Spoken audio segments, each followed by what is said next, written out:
নাটক ভালো লাগে না। স্কুল যাওয়া নিয়ে একই নাটক।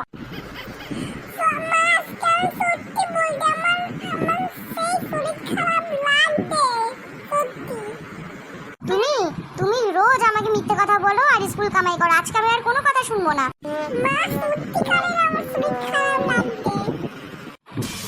আমি চলে গেলাম, 5 মিনিটের মধ্যে রেডি হয়ে বেরাও, নাহলে কিন্তু একটা মারও মাটিতে পড়বে না।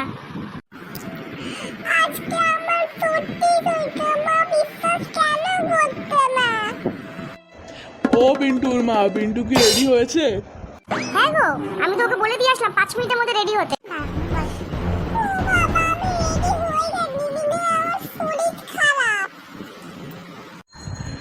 চলো চলো, স্কুলে যাবে। পড়াশুনো না করলে বড় হবে কি করে? চলো স্কুলে যেতে হবে। দুর্গা দুর্গা, সাবধানে যাও। হ্যাঁ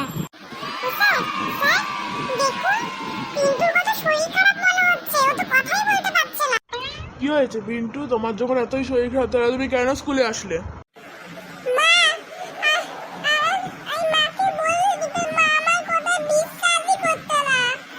দেখেছো তো পিন্টু, এর জন্য রোজ রোজ মিথ্যে কথা বলতে নেই। আজকে তোমার সত্যি শরীর খারাপ হয়েছে আর তোমার বাড়ির লোক আজকে বিশ্বাস করেনি। তো সবাই শোনো বাচ্চারা, বাড়িতে কেউ কিন্তু মিথ্যে কথা বলবে না, সবাই সত্যি কথা বলবে।